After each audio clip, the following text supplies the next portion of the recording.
This is not a poem, and I am not a poet. When I'm unable to find a better way of saying that in 2012, 48 people in Great Britain were killed by guns, and 120 women killed by the hands of their beloved partners.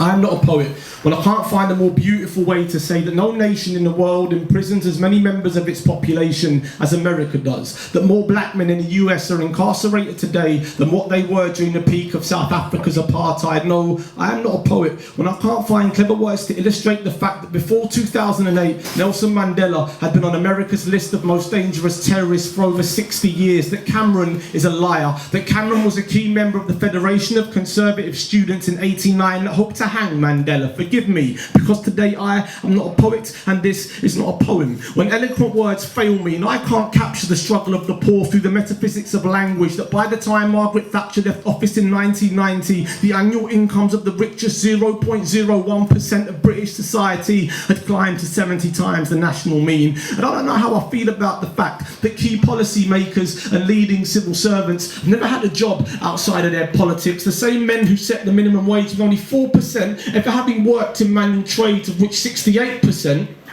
went to private schools. That is why this is not a poem and I am not a poet, because everything I've ever written suffers the weight of its own futility when another mother comes to a workshop with a fresh black eye, when there's another empty seat in the place that James sat in last week, and when I ask the group where he is, their young eyes open wet, as if his coffin in that moment was being lowered into them. But you see, I can understand all this more when they cut funding to schemes that aimed at inspiring people previously inspired by crime and the insufferable dross of mainstream culture, private prison systems and prisons for profit, when young women are given more options than just be someone's girl, be someone's mother, be someone's silence. But you see, I've done it again. I've crossed themes. I've not followed traditional poetic form, and so I'm a terrible poet, because how do I speak words in prison, then tell a young black person they were once kings and queens of lands whose names fall dead on their tongue? How do I return their history? How do I mention the Marie excavation, Chicanta Diop, and the skin cell sampling of 300 mummies? How do I show them pictures of skyscrapers before skyscrapers even existed? How do I do all this and then have them ask what part of the world I'm from? Why I don't write poetry about 1974, Eoga and Kissinger, until I tell them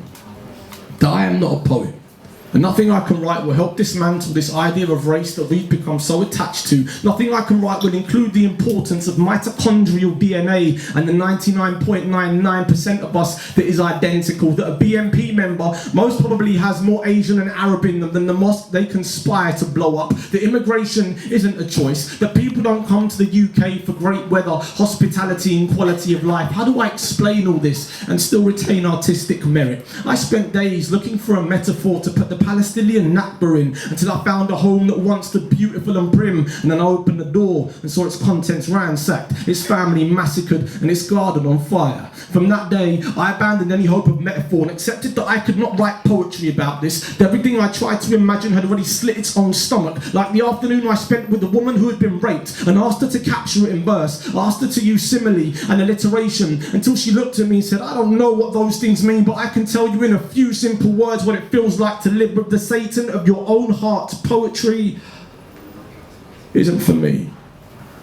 It's for people who can use words like odoriferous while putting red wine to the lips of their white skin and applaud the technical endeavour of a poem. Its wit, its ingenuity, its metre and form, not its helping, not the ambulance siren that screeches from the height of its title. That is why this is not a poem and I am not a poet, because I cried reading Douglas Dunn, Aaron Kolatka, Bodiges and Neruda. I cried when I went looking for female poets and found few. I cried when asked how many black poets Penguin had ever published and was told 2, when my English teacher told me that language wasn't my strength, that my anger crushed my intelligence, that I should think about going and learning a trade. And I cried then too when I spoke to a group of young men about what it was to be a man, how we inherit this cancerous culture, how we inherit misogyny, objectification and the glory of violence while silently suppressing the sensual. These were all the hardest things to write about, to talk about and to live with.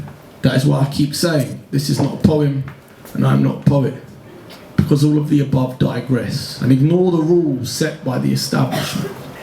But all that doesn't matter, because it's done now You've come this far in listening. Endings are always the hardest things to write because the author knows that's the last impression the reader will be left with. So I chose the following wisely.